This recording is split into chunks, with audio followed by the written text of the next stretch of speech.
Alors, un petit mot pour présenter des gens et des hommes qu'on ne présente pas en fait. Le professeur Célestin Monga est un cadre et universitaire camerounais qui mène de front des carrières de hauts fonctionnaires internationaux. Il a travaillé pour la Banque mondiale pendant très longtemps, il a travaillé pour les Nations Unies pendant très longtemps, il a travaillé aussi pour la BAD, la Banque africaine de développement, avant de se retrouver aujourd'hui comme professeur à la Harvard University à Boston. Célestin est un intellectuel africain avant-gardiste, un aîné en fait qui accompagne, comme disait professeur Mapenda ce matin, la jeune génération qui monte. Donc, il occupe actuellement des fonctions de Managing Director de l'organisation de l'ONIDI, ça on peut passer. Auteur de plusieurs ouvrages dans différents domaines, que ce soit en philosophie, en anthropologie, en économie et j'en passe. Il a dirigé en 2015 les 2 volumes du Oxford Handbook of Africa and Economics, un monumental somme à laquelle ont collaboré les prix Nobel Joseph Stiglitz, Roger Myerson, ainsi que des économistes de renom, dont Jeffrey Sachs, Paul Collier, François Bourguignon, Kaushik Basu. Son ouvrage Nihilisme et négritude, paru en français dans une trilogie aux presses universitaires de France, a été publié récemment en chinois à Peking University Press et sortira en anglais en septembre. Disons, c'est déjà sorti, je pense. Donc, oui, voilà, très bien.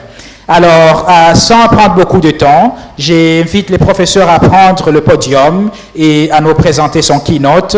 Et après les professeurs, alors, nous aurons l'occasion d'interagir avec les 2 orateurs de ce matin. Bienvenue, professeur. Merci. J'ai combien de temps? Vous avez 30 minutes. 30 minutes? C'est beaucoup trop, mais bon. Vous aurez 30 minutes à un Camerounais pour parler. OK. Bonjour à tous et je suis vraiment désolé pour le retard. Merci. Je suis désolé pour le retard, mais il se trouve simplement qu'on a des postulats qui sont souvent faux. À 9 h du matin, je supposais que les taximens sauraient où se trouve le Gaoula. Sauf qu'il nous a emmenés au plateau où on a demandé à plusieurs personnes là-bas, plusieurs restaurants, plusieurs hôtels. Personne ne connaissait où ça se trouvait. On est retourné au Jollof où la jeune femme à la réception, avec beaucoup d'emphase, nous a dit que ça se trouvait au Novotel, au plateau. Nous sommes retournés au plateau avec beaucoup d'engagement, jusqu'à ce qu'on trouve là-bas quelqu'un qui nous emmène ici. Donc, je suis vraiment, vraiment désolé. Voilà. Je remercie les organisateurs, les organisatrices, notamment les professeurs Machikou et Penda, pour m'avoir invité. Je ne suis pas un politologue de métier, ni même de formation, mais je suis heureux de pouvoir échanger quelques mots avec vous sur le thème général de la souveraineté.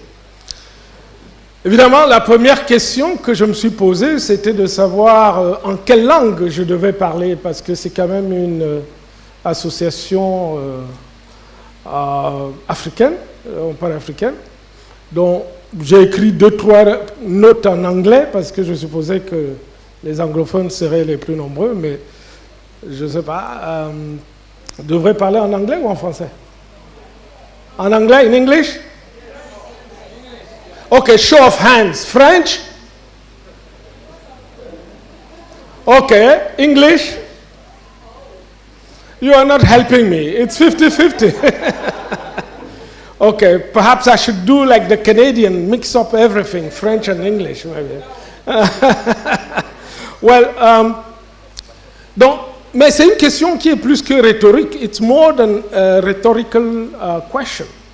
Because if we're going to be discussing sovereignty, and we are in Africa, and we have the choice of picking either French or English, right there, we're already in trouble, don't you think? It's almost contradictory to be talking about sovereignty in Africa and then being forced to use a foreign medium to discuss the issue, okay? And also, I was wondering how to dress to honor you guys. You know, in Boston, I always wear my jeans and T-shirts, but when you give a keynote address, you need to dress properly. So I had a nice suit and tie, and then I said to myself, well, if sovereignty for a Cameroonian is wearing a suit and tie, maybe I have it wrong there too. So I decided to have a Senegalese boubou.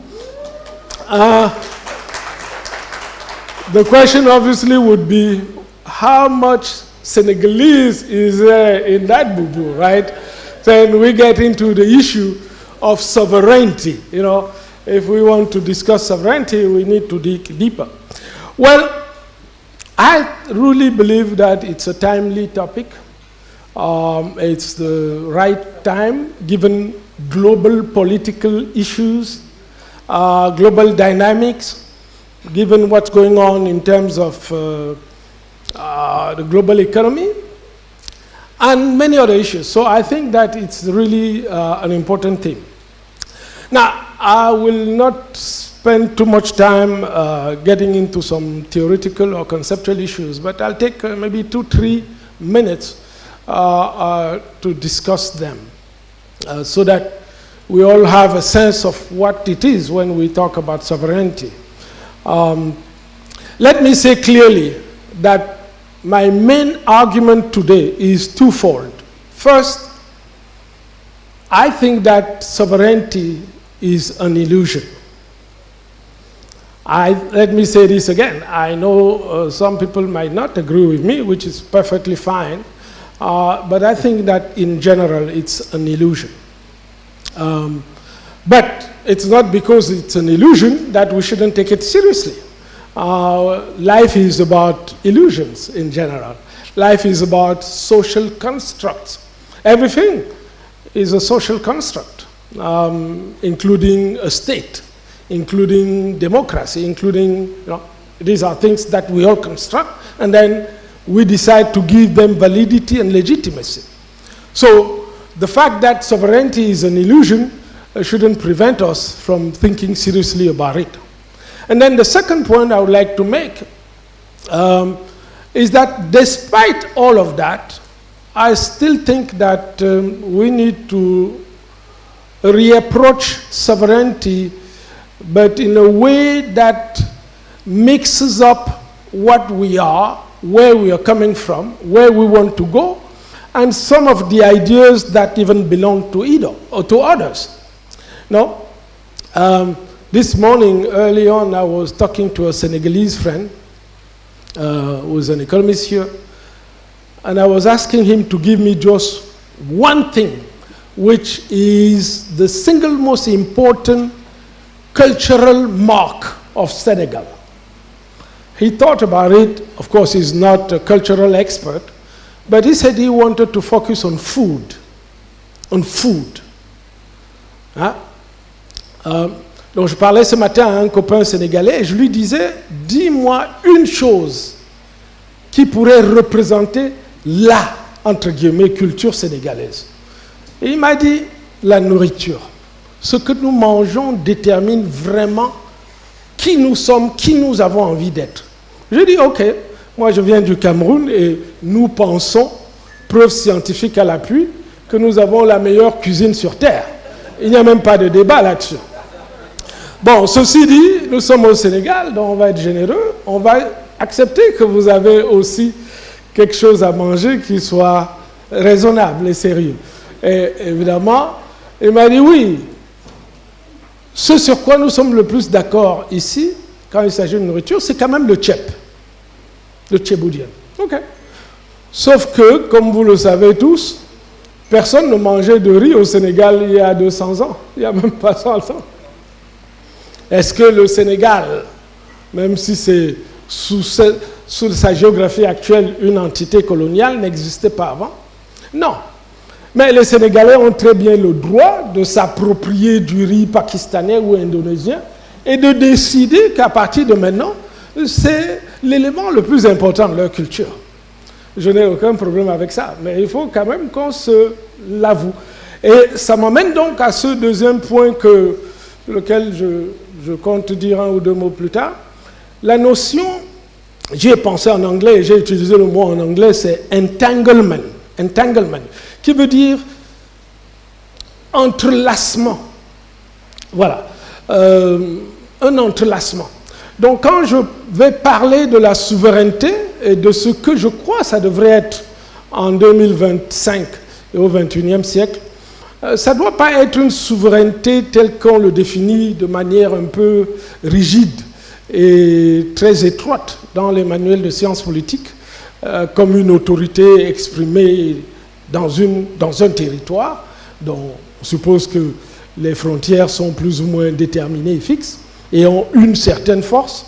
Mais en termes d'entrelacement, entrelacement aussi bien culinaire, quand on décide que l'identité sénégalaise, c'est du riz venu d'Indonésie ou du Pakistan et refaçonné au poisson pêché dans l'océan Atlantique à côté, mais dans tout autre domaine. Je reviendrai là-dessus. Donc, entanglement, qui est le mot anglais, intrication, entrelacement, si je pourrais dire. Donc voilà, c'est les deux points principaux que je vais faire. Alors, pourquoi je dis que la question même de la souveraineté est une illusion?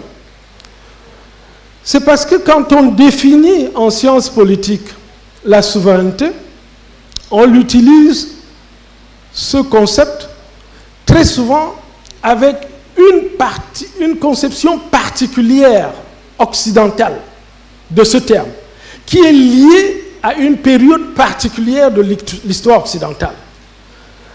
La souveraineté, telle qu'on l'étudie et telle que vous la citez souvent dans vos travaux de politologues africains aujourd'hui, ça vient de Jean Bodin, XVIe siècle, de Thomas Hobbes, XVIIe siècle, et de Jean-Jacques Rousseau.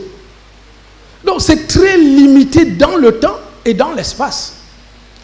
Or, même en Occident, des gens comme Platon, 500 et quelques années avant Jésus-Christ, ou Aristote, 480 combien d'années avant Jésus-Christ, ils n'avaient pas utilisé le mot souveraineté, mais ils ont discuté et mis sur la table des idées couvrant le même champ d'analyse.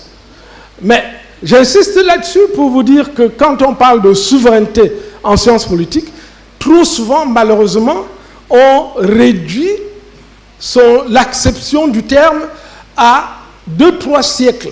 Et bien évidemment, après Jean Bodin, Thomas Hobbes, Rousseau, au 19e, 20e siècle, beaucoup d'autres intellectuels occidentaux, non occidentaux, ont pris ce concept. Mais le caractère étroit ne doit pas nous y tromper. Je me suis intéressé depuis une quinzaine d'années à l'histoire intellectuelle d'autres lieux dans le monde. Et notamment la Chine, parce que la Chine est quand même non seulement la deuxième économie mondiale, mais l'endroit du monde où les progrès les plus spectaculaires dans les domaines qui m'intéressent, c'est-à-dire l'économie, ont été réalisés. La Chine a sorti 800 millions de personnes de la pauvreté en 40 ans. 800 millions de personnes sorties de la pauvreté en 40 ans. Personne en économie qui est sérieux ne peut ignorer ça et ne peut ne pas se demander qu'est-ce qu'ils savent que nous ne savons pas. Donc, depuis une quinzaine d'années, j'enseigne à l'université de Pékin tous les juillet et décembre. J'y vais là ce soir. Et j'ai une grande curiosité intellectuelle pour les philosophes chinois.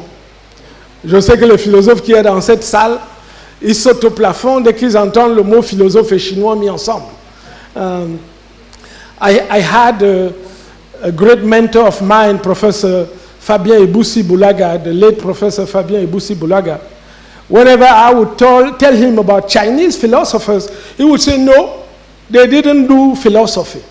Because philosophy has to be really restricted to a particular place, a particular time. I disagree with my great mentor.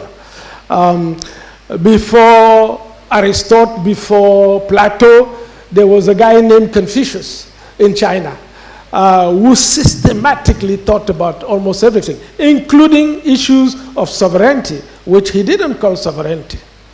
So I'm interested in looking at other places of the world and also looking at what African thinkers have been saying about this. I'm not going to spend time doing a literature review, but I'm mentioning this so that I encourage those of you who haven't done so yet to try to dig deeper and look at how other places around the world have approached that idea. And you will see that, you know, Jean Baudin, Thomas Hobbes, or Jean-Jacques Rousseau, they were great thinkers, but a lot of people thought about these issues in a more deeper and very often wider way than them, including certainly Confucius, including my favorite Chinese philosopher whose name is Mencius, who was 100 years after Confucius. But I think he took Confucius' idea even to another level, including again on how authority is exercised within a particular territory. So, well, what I like about them is the fact that they would reject the premises of what you view currently as the modern Western legal definition of sovereignty. They bring new twists. They bring new values. They bring new ideas. What is effective sovereignty, according to Chinese philosophers? Well, they bring knowledge. Of course, Aristotle himself felt that real sovereignty has to be rooted in reason, and that's why he believed in Politics, his famous big volume, that a real leader has to be a philosopher, the philosopher king. He has to master knowledge, relevant knowledge. The Chinese brought, I think, in a more forceful way, the need for whoever talks about sovereignty to improve the quality of lives around him or her, the quality of life of the people. So it's not just a matter of legal rules, code, you know, no. You have to be a real leader. You need to be able to exercise your talents and create and find solutions for the problems facing your people. That's when you can be trusted to have sovereignty. If you're a leader, but you're failing, well, according to Confucius, according to Mencius, you have zero sovereignty, which is interesting. So, again, I'm not going to go through all of those. African philosophers whom I've read, like Kwasi Wiredu, or John Beatty, or Ebusi Bulaga, when they talk about sovereignty, they tend to bring the notion that it's only validated if you have the support of the people, because of the way our societies pre-colonial worked. Je dois dire que j'aime pas trop le mot précolonial. Bien sûr, c'est justifié dans le sens où beaucoup d'historiens africains et de philosophes africains estiment que la périodisation de l'histoire que nous avons étudiée, que ce soit ici à Dakar, à Douala ou à Paris ou à Boston, c'est une périodisation qui est très occidentalisée. On nous parle du Moyen-Âge, on nous parle de la Renaissance, mais les historiens africains qui rejettent ce découpage de l'histoire, cette périodisation, ils rejettent cela, à juste titre, parce que le Moyen-Âge, c'est bien, peut-être pour les Grecs, mais ça n'est pas bien pour les gens de l'Empire éthiopien, parce qu'ils ont une autre conception et un autre découpage du temps. Alors, ils utilisent cette affaire précoloniale, coloniale, postcoloniale. Mais malgré l'effort, je crois qu'on tombe quand même dans le piège d'une périodisation qui reste prisonnière de l'imaginaire occidental, puisqu'on reste précolonial, colonial et postcolonial. On croit s'en écarter, mais la sémantique même nous bloque dans cette manière de découper notre temps long.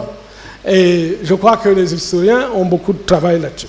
Bon, maintenant, tout ceci dit sur les questions conceptuelles, philosophiques,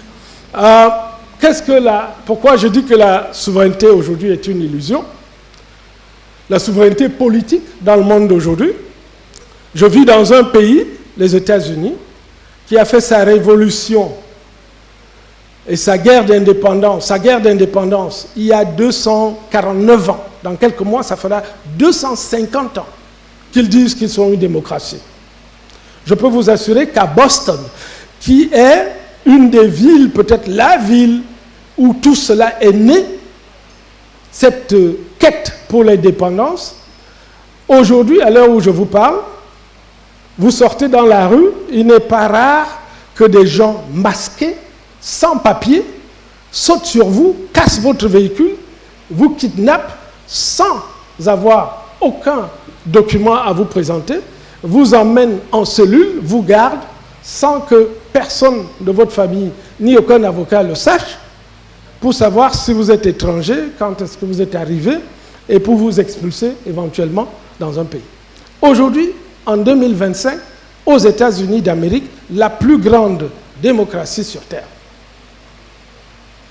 Alors, je peux vous dire que moi qui ai été en prison au Cameroun, mon pays, plusieurs fois, pour avoir osé dire que je n'étais pas d'accord comment les choses se passaient, je me dis que finalement le Cameroun, c'est pas si mal. Je me dis, mais je suis venu faire quoi dans ce pays qui a 250 ans de lutte pour la démocratie et où un type masqué peut surgir, casser un véhicule devant des enfants. Je vous assure que c'est d'une horreur que je n'aurais jamais pu imaginer. Et tout le monde trouve ça OK. Bon, bien sûr, ils ont un système judiciaire. Si vous survivez à ce genre d'attaque, un avocat peut aller porter plainte et on verra si le gouvernement accepte de mettre en œuvre les recommandations de la justice. Ce n'est pas sûr. Donc, quand on parle de souveraineté, ça c'est juste un petit exemple. Le président Trump, je ne veux pas trop parler de lui parce que, franchement, je n'ai rien contre lui, il a été élu. Et en démocratie, ça vous donne le label et la légitimité, il a été élu. Son adversaire l'a félicité pour sa brillante élection. Donc, qui suis-je, Camerounais, pour dire que je ne suis pas d'accord avec ces politiques? Ils ont un système judiciaire, si vous n'êtes pas content, vous essayez d'y aller. Mais le président Trump ne fait aucun mystère du fait qu'il compte bombarder un pays qui s'appelle le Venezuela. Il le fait déjà dans ce qu'il appelle des eaux internationales, que lui seul détermine. Il bombarde des bateaux en accusant ces gens-là de transporter de la drogue vers les États-Unis. Personne n'a vu aucune preuve d'aucune sorte. Mais la loi américaine lui donne le droit de le faire. Pourquoi nous ne recevrions pas ce matin-là, ce midi, une bombe ici? Parce que ça ressemble à de la cocaïne. Et ça ferait partie du droit américain. C'est la démocratie. Donc, alors, si vous vivez dans un monde comme ça, il faut quand même s'interroger sur ce que c'est la souveraineté. Voilà. Bon, on diabolise le président Trump, mais franchement, les autres ont fait pareil, de manière un peu plus hypocrite. Le président Barack Obama, qui est déifié ici, que nous aimons et apprécions tous, il a déporté 3 millions de personnes en 8 ans, dont parfois même des citoyens américains qui se sont retrouvés déportés au Mexique, et après on s'est rendu compte que c'était des Américains. Le président Barack Obama, tous les mardis matins, à la Maison-Blanche, c'était sur son agenda officiel, s'asseyait à 7h45 avec ses conseillers à la sécurité le directeur de la CIA, de l'intelligence nationale. Il sirotait du jus d'orange, mangeait des cookies, et il discutait d'un document qui s'appelle The Kill List, la liste des personnes qu'on doit tuer cette semaine-là. Oui, oui.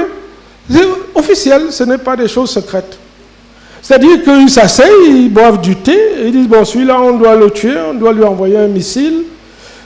Et ça, c'est un pays très démocratique. Et le président Obama, comme vous le savez, professeur de droit constitutionnel. OK? Donc, ce n'est pas un homme d'affaires de Wall Street qui s'est retrouvé à la Maison-Blanche.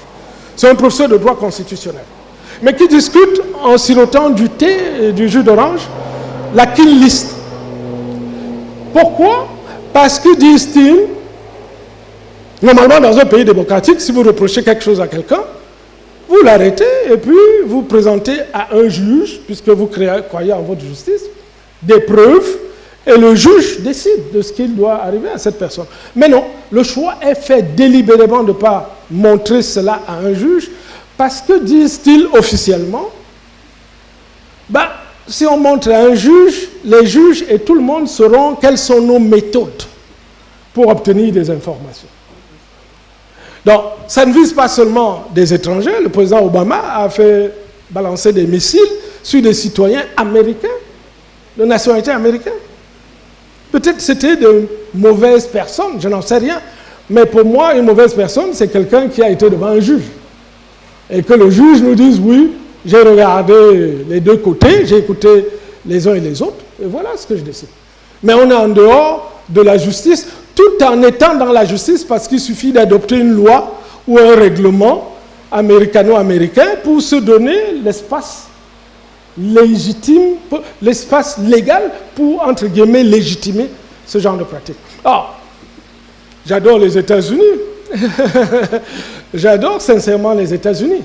Mais je m'interroge, quand après 250 ans de démocratie, on en est encore là. Et je me dis, mais qu'est-ce que nous sommes en train de faire? Bon, souveraineté dans politique, il faut voir ce que ça veut dire. Souveraineté économique, j'en parle même pas, parce que par définition, ça n'existe pas. Pour nos pays en Afrique, le moteur de la croissance économique, qui est vraiment le seul moyen de sortir de la pauvreté, de financer l'éducation, de financer la santé, de financer la sécurité, c'est la croissance économique. Le moteur de la croissance économique en Afrique, c'est le commerce. Il n'y a pas d'autre moteur de la croissance économique que le commerce extérieur. Parce que notre continent, même si on l'intègre totalement et qu'on en fait un seul marché, ça représente 3% de la richesse mondiale, du produit intérieur brut mondial. Donc, même s'il y a des routes pour aller de Dakar à Djibouti et du Caire au Cap, des autoroutes, des aéroports, qu'il n'y a plus aucune frontière, on ne représente que 3% du marché mondial.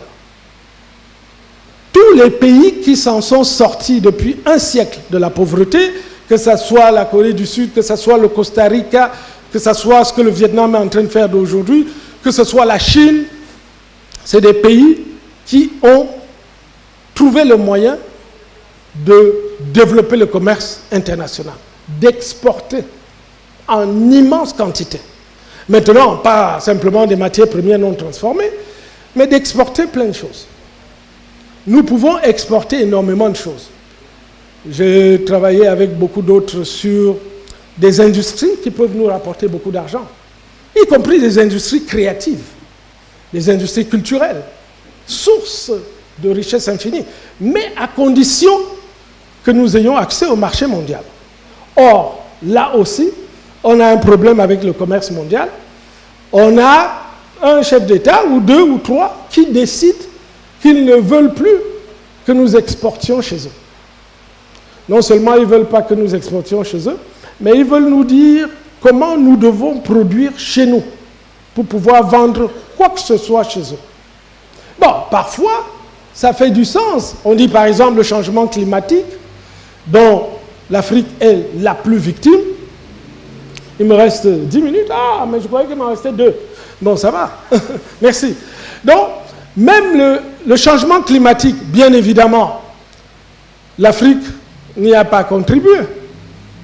Encore aujourd'hui, si on regarde simplement les gaz à effet de serre, en regardant ceux qui viennent des énergies fossiles, l'Afrique ne contribue que 4% du problème. Mais malheureusement, l'Afrique est disproportionnellement victime des changements climatiques. Donc nous devons prendre le changement climatique au sérieux, pour nous-mêmes. Mais quand quelqu'un à Bruxelles dit, si vous coupez un arbre à Abidjan, vous n'avez pas le droit de vendre quoi que ce soit dans l'Union européenne, les paysans ivoiriens vont vivre de quoi? C'est quand même pas eux qui sont responsables du changement climatique. Donc, on n'a pas de souveraineté économique si on regarde des choses comme cela. Je ne parlerai pas des questions monétaires sur lesquelles j'ai écrit des bouquins et plein de trucs. La souveraineté alimentaire, qu'est-ce que c'est dans le monde d'aujourd'hui? Nous avons un continent qui a la plus grande partie des terres arables qui restent sur terre, mais nous importons de la nourriture. Nous dépensons chaque année au minimum 50 milliards de dollars pour acheter de la nourriture hors d'Afrique. Parce que nous ne nous sommes pas organisés suffisamment pour produire la nourriture hors d'Afrique. Okay? Donc, qu'est-ce que c'est la souveraineté alimentaire, la souveraineté économique? Je pourrais même vous provoquer davantage, parler de souveraineté spirituelle. Ok? Je n'ai pas fait de sondage, mais je crois que 90% au moins des personnes qu'il y a ici aujourd'hui sont sans doute des chrétiens, des musulmans. Et comme vous le savez, le christianisme est arrivé ici. L'islam est arrivé ici au Sénégal, Sénégambie, au Xe siècle. Je suis sûr qu'avant le Xe siècle, des gens au Sénégal, en Sénégambie, avaient leur Dieu. Mais bon, je vous confesse être moi-même chrétien, donc je ne suis pas là pour faire une morale négative à qui que ce soit. Mais je veux dire simplement que nous devons être humbles et avoir les yeux ouverts quand nous parlons de souveraineté spirituelle, souveraineté intellectuelle. Nous parlons français, nous parlons anglais. Pour communiquer dans ma propre famille, je dois parler soit anglais, soit français, soit allemand avec mes propres frères et sœurs. Parce que nous n'avons pas organisé nos sociétés pour valoriser nos langues, pour étudier sérieusement nos langues. Le Sénégal, de ce côté, a fait de bons efforts. Mais je crois qu'il y a encore beaucoup de travail à faire, y compris avoir du matériel pédagogique dans des langues qui soient de très très bonne qualité. Alors, je ne veux pas rester plus longtemps que prévu ici à ce podium, mais je voudrais mentionner aussi la souveraineté technologique, parce qu'elle me paraît être un immense problème aujourd'hui. Les économies du monde entier doivent développer de nouvelles infrastructures, les data centers. Data centers are the single most important infrastructure that every single important economy in the world is building today. Data centers. Intelligence, artificial intelligence, the fourth, maybe the fifth technological revolutions are all based on data centers. Well, in Africa, we are trying, but we are so far away. I mean, everything about AI is currently being done and hosted outside of the continent. And unfortunately, it's likely to be the case for many years. One big reason being that we need energy. Data centers consume electricity at levels unheard of before. You may know that in Africa today, you still have 600 million people with zero access to electricity. 600 millions de personnes en Afrique n'ont pas accès à l'électricité. Et nous avons besoin d'électricité pour faire tourner les centres de données, les data centers, que nous n'avons pas encore construits. Il y en a quelques-uns à gauche, à droite, mais ils sont tellement petits. Donc, quand vous allez travailler avec l'intelligence artificielle, elle est actuellement éduquée et ancrée sur des systèmes de données qui n'ont rien à voir avec l'Afrique. Des logiciels qui ne tiennent pas compte de ce que nous sommes, ce que nous avons envie d'être, ce que nos sociétés peuvent apporter pour enrichir cette conversation. Léopold Sédar Senghor parlait de ce qu'il appelait, à mon avis, naïvement, le rendez-vous du donner et du recevoir. Cette jolie idée que chaque population, chaque peuple du monde, chaque société devrait apporter à un grand rendez-vous mondial ses valeurs, ses cultures, ses richesses intellectuelles, et puis on s'embrasserait tous, on échangerait kumbaya, comme disent les Américains. Mais le rendez-vous de Senghor, c'est un faux rendez-vous. Ça n'existe pas. C'est un rendez-vous de poètes. Je crois que si vous expliquez ça au président Trump, il va se rouler par terre de rire, ou à Vladimir Poutine, ou à Xi Jinping. Le monde dans lequel on vit, c'est un monde où il faut prendre sa place. Maintenant, et je vais terminer là-dessus, la question c'est comment on prend sa place quand la souveraineté, telle que nous l'imaginons et la définissons dans la science politique moderne occidentale, et quand je dis occidentale, très réduite à 3 ou 4 siècles d'histoire intellectuelle occidentale, qu'est-ce qu'on doit faire dans ces cas-là? Well, c'est là où je reviens sur l'idée que j'ai suggérée du entanglement. Donc, cette idée que nous devons trouver le moyen de prendre chez les autres ce dont nous avons besoin et de leur trouver la formule pour les faire découvrir ce que nous avons de bien à leur proposer.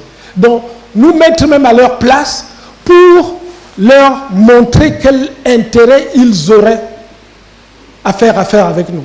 Quand on me dit, par exemple, ce que j'entends partout, que la France est contre l'Afrique, bon, c'est peut-être vrai, parlant d'une petite élite politique en France, mais je ne crois pas que l'intérêt de la France soit contre l'Afrique, parce que si tous les pays francophones d'Afrique se portaient mieux, je vous garantis que la France se porterait encore mieux. Si le Cameroun, le Sénégal avaient 10% de taux de croissance pendant 20 ans, ben la France en bénéficierait de manière incroyable. Donc, l'intérêt de la France, ce n'est pas l'intérêt de quelques entreprises ou de quelques politiciens en France. Mais c'est notre responsabilité de montrer ça et de faire comprendre cela et de faire des deals.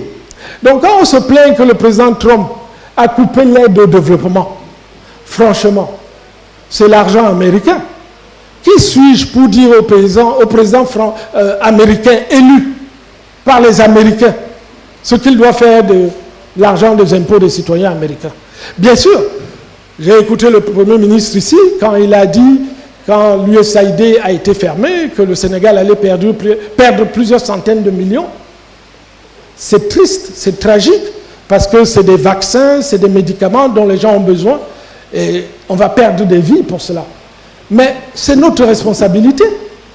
Pourquoi, si la santé est importante, si les vaccins sont importants, nous devons dépendre de la souveraineté ou du bon vouloir d'un président à Moscou, à Washington, à Bruxelles ou à Paris?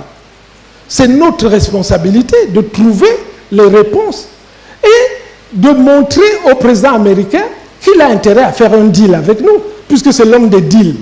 Il est toujours friand des deals.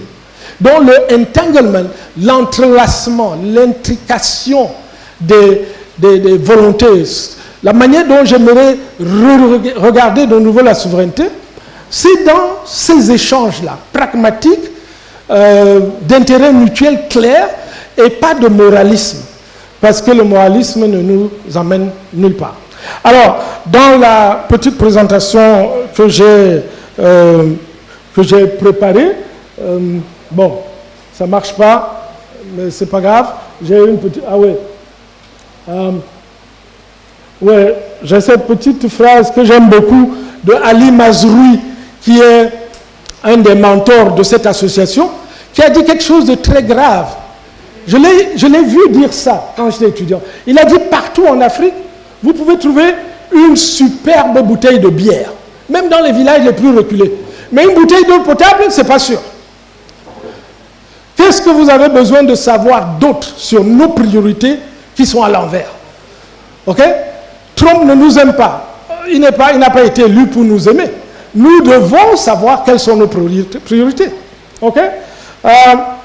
Donc, je ne sais pas, j'avais un autre ou deux slides à montrer, mais je vais m'arrêter simplement en suggérant, pour finir, et c'est vraiment les dernières 30 secondes, que cette assemblée, cette auguste assemblée de chercheurs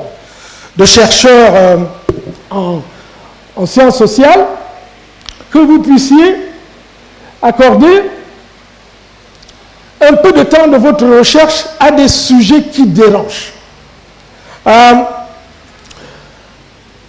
Je pense que beaucoup de nos savoirs sont obsolètes et nous devons nous interroger sur les savoirs que nous avons. Est-ce qu'ils sont valides? Est-ce qu'ils sont à jour? Il y a d'éminents politologues ici. Je crois que l'Afrique réinvente la science politique. Je ne suis pas sûr que nous travaillons suffisamment là-dessus. OK? Pas loin d'ici, il y a eu un des coups d'État les plus originaux au monde. Par un président putschiste. On n'avait jamais vu ça dans l'histoire de la politique. On a vu des présidents, des coups d'État de toutes sortes, mais des présidents putschistes, on n'en avait pas encore vu. Donc voilà, strategic entanglement, c'est ce que je vous suggère. Des gens comme Wole Soyinka, Eboussi ou le grand Valentin Mudimbe ont beaucoup réfléchi à ça. Manu Dibango, le grand musicien camerounais qui en 1972 a écrit cette chanson Soul Makossa, il a fait exactement ça, strategic entanglement, en prenant les musiques de son village à Douala pour investir la modernité occidentale la plus pointue et en faire un cocktail d'une chanson qui s'appelle Soul Makossa, qui a été plagiée par Michael Jackson, Beyoncé, Jay-Z, Rihanna, tout le monde. Une des choses que j'ai faites dans ma vie, que j'aime beaucoup, c'est d'avoir travaillé avec Manu Dibango quand j'avais 23 ans, et ses avocats, pour écrire les partitions de cette musique qui avait été copiée par Michael Jackson, et donner ça à des avocats pour faire porter plainte au grand Michael Jackson. Et d'ailleurs, il avait payé beaucoup de millions à Manu, et Manu a fait cela. J'ai vu dernièrement, je l'ai posté sur les réseaux sociaux, une fabuleuse vidéo de jeunes Asiatiques en Asie, en 2025, qui sont en train de danser sous Makossa, comme personne en Afrique n'a jamais dansé cela. C'est ça, l'entrelacement stratégique dont je vous parle. Et voici le dernier transparent. C'est la liste des thèmes de recherche que je vous suggère d'examiner, de considérer en tant que politologue. Je vais me taire ici et laisser cela sur l'écran. Merci et désolé d'avoir été un peu long.